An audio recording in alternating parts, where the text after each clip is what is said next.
चलिए आपको सीधे लिए चलते हैं गोरखपुर। पत्रकारिता संगोष्ठी में सीएम योगी शामिल हो रहे हैं, उनका संबोधन चल रहा है। जो रोटी बेटी का संबंध नेपाल और भारत का था,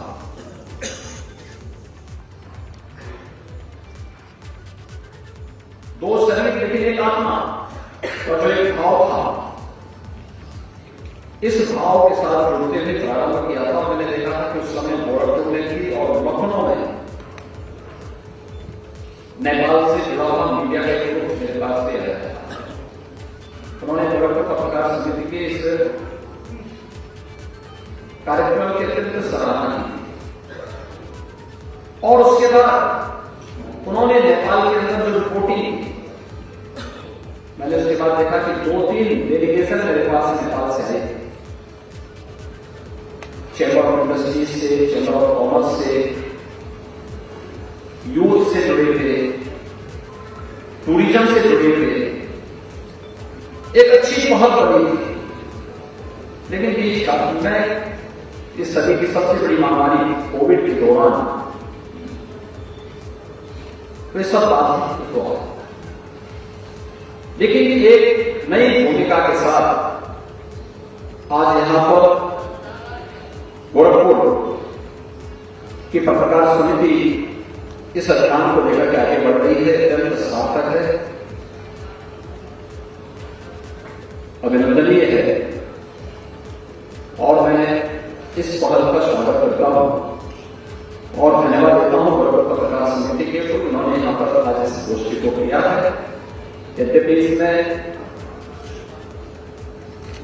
आचार्य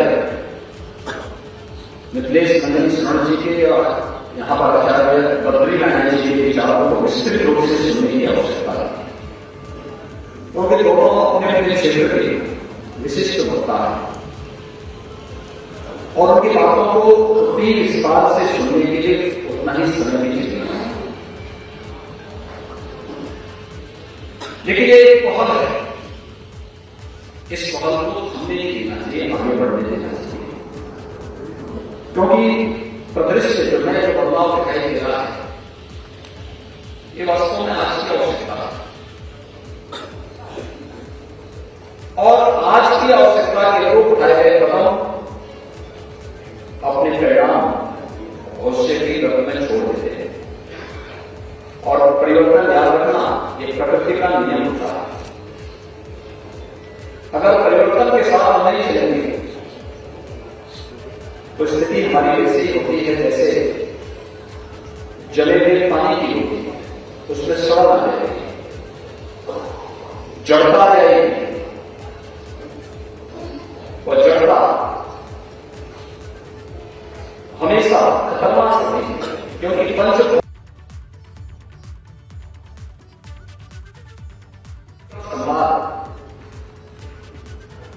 जो रोटी बेटी का संबंध नेपाल और भारत का था,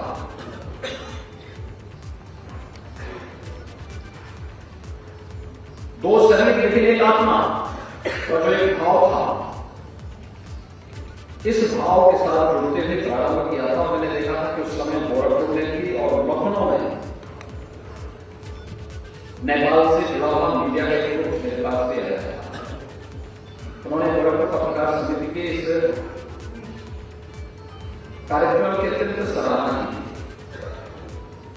और उसके बाद उन्होंने नेपाल के अंदर जो रिपोर्टिंग की, मैंने उसके बाद देखा कि 2-3 डेलीगेशन मेरे पास नेपाल से आए, चैम्बर ऑफ इंडस्ट्रीज से, चैम्बर ऑफ कॉमर्स से,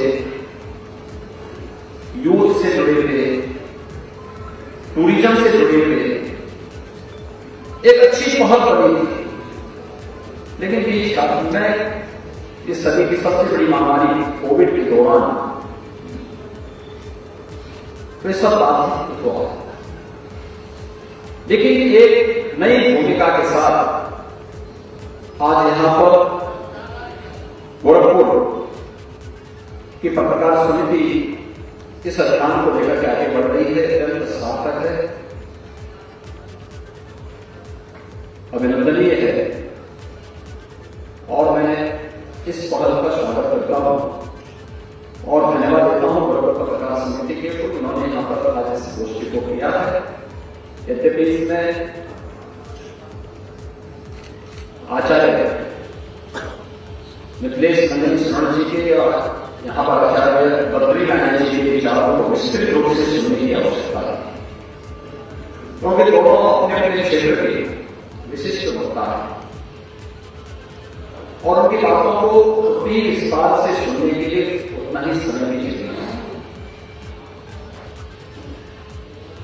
लेकिन ये एक पहल है, इस पहल को थमने नहीं देना चाहिए, आगे बढ़ने देना चाहिए, क्योंकि परिदृश्य जो नया जो बदलाव दिखाई दे रहा है ये वास्तव में आज की आवश्यकता है और आज की आवश्यकता के रूप उठाए गए कदम अपने परिणाम उससे भी गत में छोड़ देते हैं और परिवर्तन याद रखना ये प्रकृति का नियम था। अगर परिवर्तन के साथ हम नहीं चलेंगे तो स्थिति हमारी वैसी होती है जैसे जले हुए पानी की होती है, उसमें सड़ आ जाएगी, जड़ता आ जाएगी और जड़ता हमेशा खतरनाक होती है, क्योंकि पंच भौतिक तत्वों से बना हुआ कोई भी काया उसकी निश्चित आयु होती है, एक निश्चित समय होता है। अगर हमने निर्णय लेने में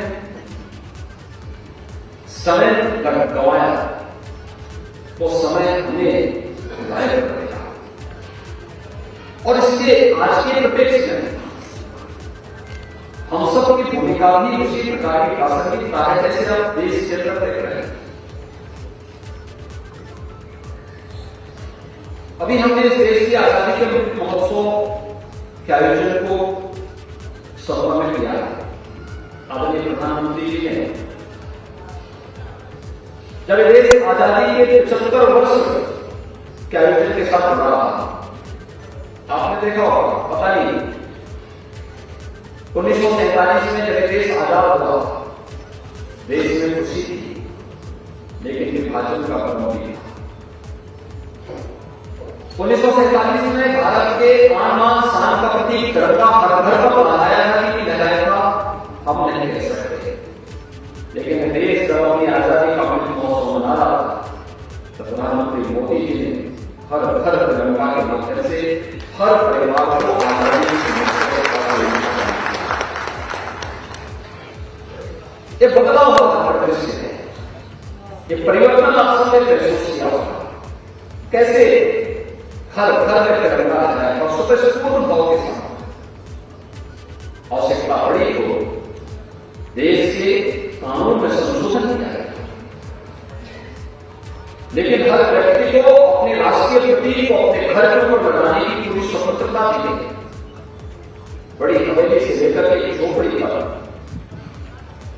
जब एक जैसा तिरंगा दिखता है लोकतंत्र का एक रूप बोलता है, यही लोकतंत्र है, यही सच्चा लोकतंत्र है। समान रूप से हरेक जगह समान रूप से दिख रहा, उत्तर से दक्षिण तक, पूर्व से पश्चिम तक, गांव गली से लेकर के दिल्ली की संसद भवन और राष्ट्रपति भवन की गलियारों में और झोपड़ी से लेकर के राजप्रासादों तक तिरंगा लहराता हुआ दिखाई दे रहा है। वह एक श्रेष्ठ हो सका। यही बदलाव का दृश्य है और बदले हुए भविष्य को किस रूप में इसको अचानक बनाने में अचानक ही नहीं है, इसके बनाने के लिए कुछ प्रयास हुए और किस प्रकार के प्रयास हुए कि हम सब ने इस बात को देखा होगा। देश आजादी के 75 वर्ष पूरा किया, भारत को उपलब्धियां भी इसकी ड्यूटी प्रदान कर रही है। आज के दिन पर मैं दुनिया में हम क्या देख रहे हैं, दुनिया की ताकत का एहसास दुनिया की अर्थव्यवस्था के माध्यम से, उस देश की अर्थव्यवस्था के माध्यम से लगाया जाता है। आज भारत दुनिया के अंदर सबसे तेजी से उभरती हुई अर्थव्यवस्था है, सबसे तेजी के साथ उभरती हुई अर्थव्यवस्था है। ये भारत की ताकत है, नए भारत की ताकत है। गत 8 वर्ष में प्रधानमंत्री मोदी जी के नेतृत्व में जो निर्णय लिए गए, जो रिफॉर्म किए गए, जो प्रयास किए गए, भारत का जो परसेप्शन बदला गया, भारत के बारे में आम नागरिकों को और दुनिया के सामने भारत के बारे में जो धारणा थी, उसके बारे में जो दुनिया को बताया गया, अब उसका परिणाम क्या है?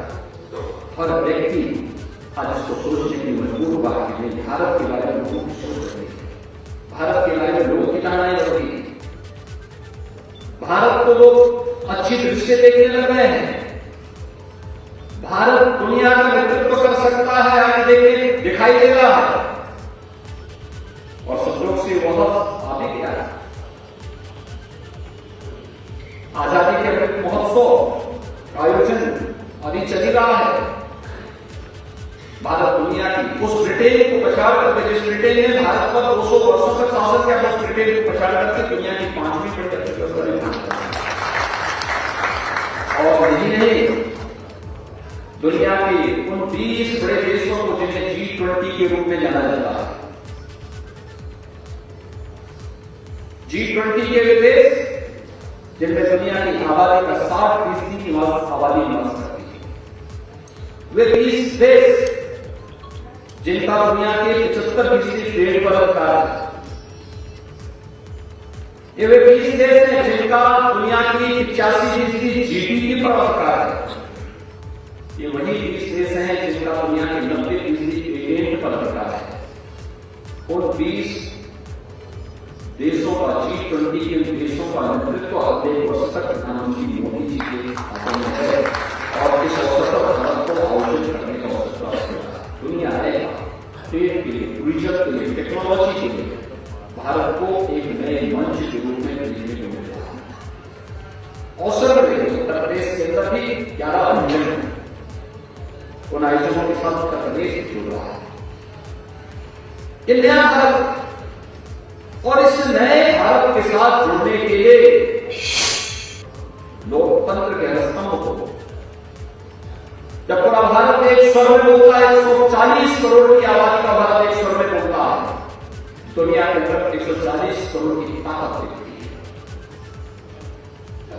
जो लोग हमें बांटना चाहते थे, जो लोग हमारे बारे में गलत धारणाएं पैदा करते थे, जो हमें जाति, मौत, मजहब, क्षेत्र, भाषा और तमाम अन्य बातों में बांटते थे, ये फेल हो गए।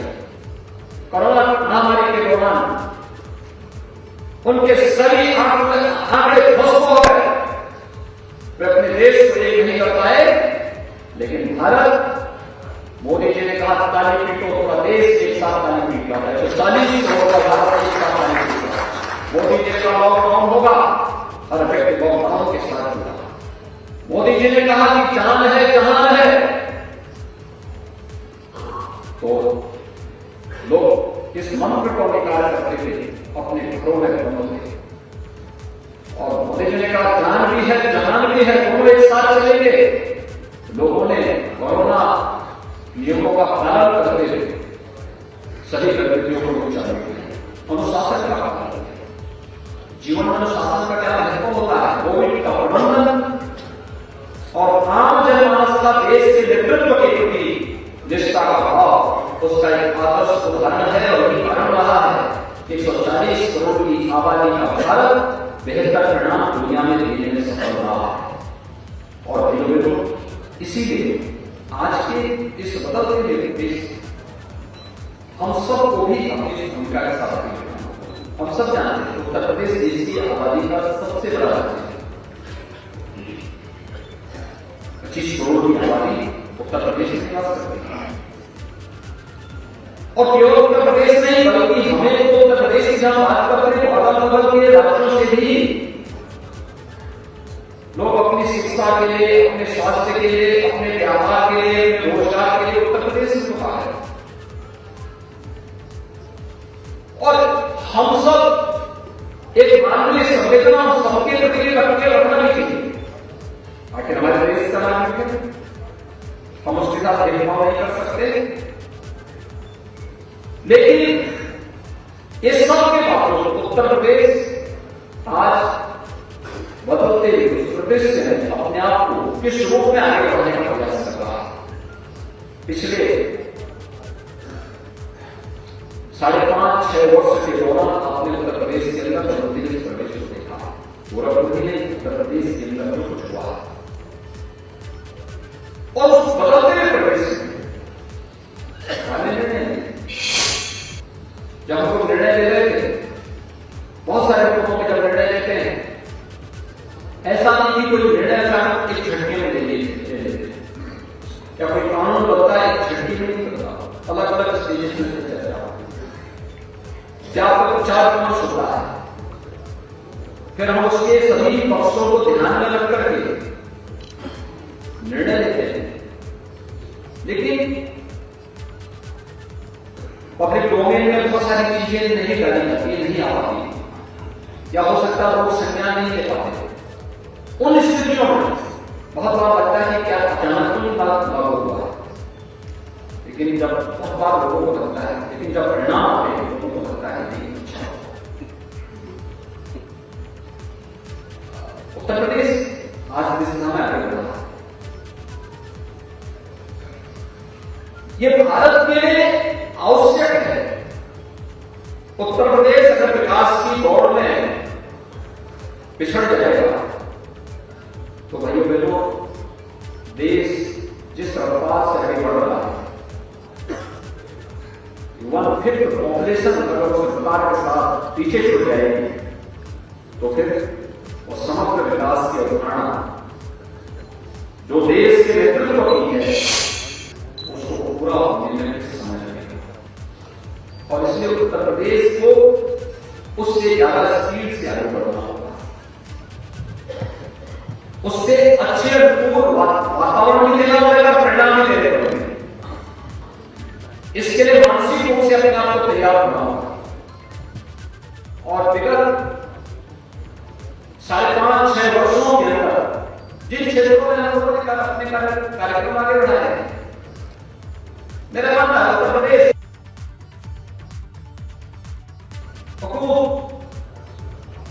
पोटेंशियल और संभावना इसमें प्रकृति की विधि और परमात्मा की विधि के तरह से, और इस असीम कृपा के प्रदेश में हम सबको कार्य करने का अवसर मिल रहा है, तो परिणाम भी अपने आप ही है। हमें प्रयास करना है और प्रयास के लिए एक सकारात्मक सोच के साथ जब कदम उठते हैं, ईमानदारी पूर्वक अपने कर्तव्यों का पालन करते हैं, टीम वर्क परिणाम देती है और टीम वर्क परिणाम देती है तो रिजल्ट भी हमारे सामने आते हैं। आपने उत्तर प्रदेश के अंदर कोविड कालखंड में परिणाम देखे होंगे, लोगों को आशंका है उत्तर प्रदेश का क्या होगा, और अभी जो कोविड की आशंका थी इसी दौरान बहुत सारे राज्यों से प्लान शुरू हो गया। मुझसे पूछा गया इतने लोग आएंगे क्या करेंगे, मैंने कहा निश्चित करेंगे, उत्तर प्रदेश सब संभालेगा। मुझसे पूछा कि कैसे संभालेंगे, एक तो कोरोना लग है और दूसरा प्रवासी कामगार आएंगे। मैंने कहा कितने आएंगे, अरे आपको पता नहीं ये सरकार 1 करोड़ तक पहुंच सकती है, तो मैंने कहा 1 करोड़ मैंने कहा 1 करोड़ तक होता है। लोगों ने कहा कहां रखेंगे, मैंने कहा आपको यूपी की ताकत का बताइए थी, हमारे पास 96 लाख MSME यूनिट है, अगर एक यूनिट में 1 करोड़ लोग समायोजन करो तो 1 करोड़ लोग उसी में आ जाएंगे, वैसे ही आ जाएंगे। दुनिया की सबसे अच्छी यूरोप होने वाले पास है, जितना हम तो वर्तमान में पैदा कर रहे हैं, यह 3 गुना अधिक उत्पादन करने की क्षमता रखती है।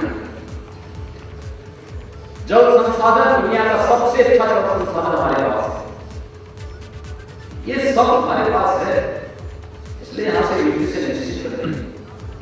यूपी में हम, आपने देखा होगा बहुत सारे राज्यों में अपने प्रवासी कामगार और श्रमिकों को वहां निवेश कर दिया, हमने कहा प्रदेश से होकर के जाएगा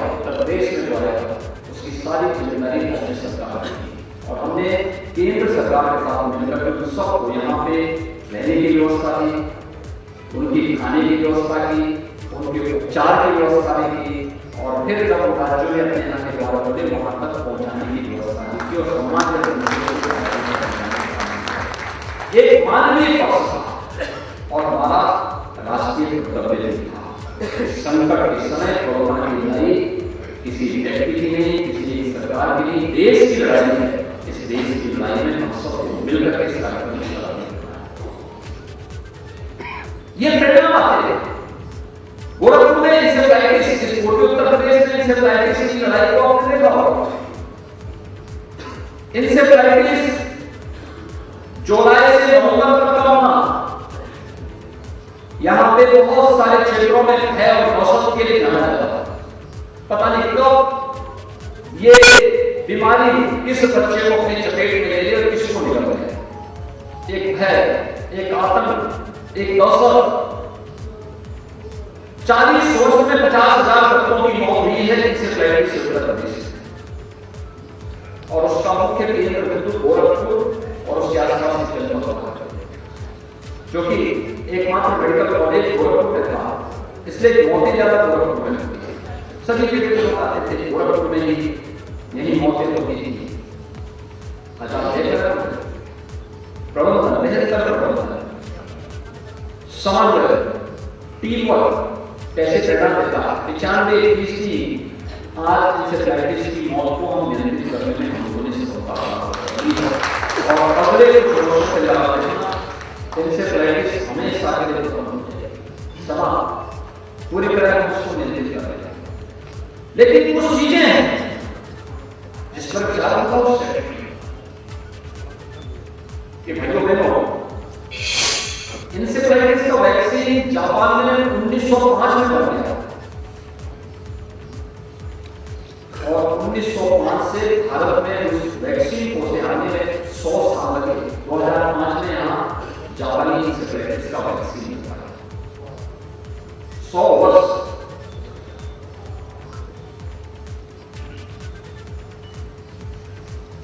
लेकिन कोरोना कालखंड में बीमारी नहीं थी, नई बीमारी थी।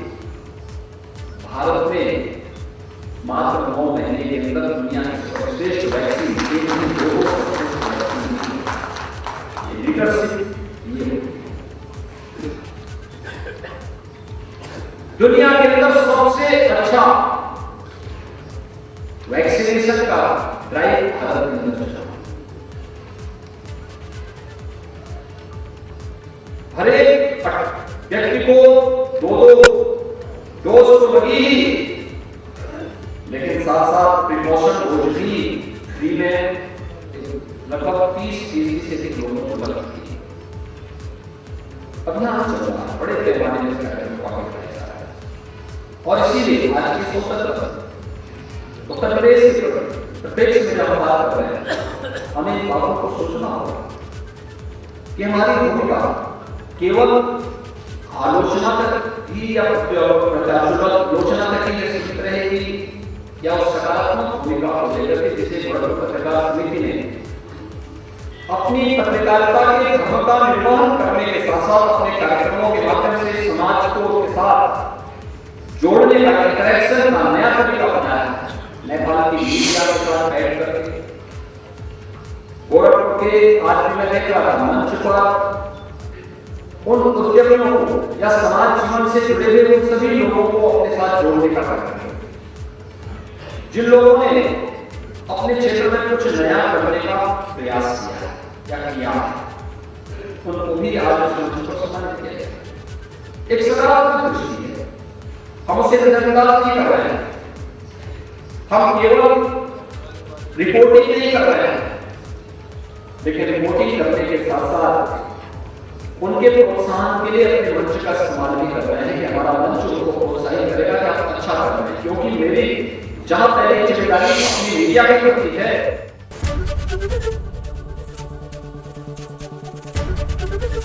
एबीपी गंगा, खबर आपकी, जुबान आपकी।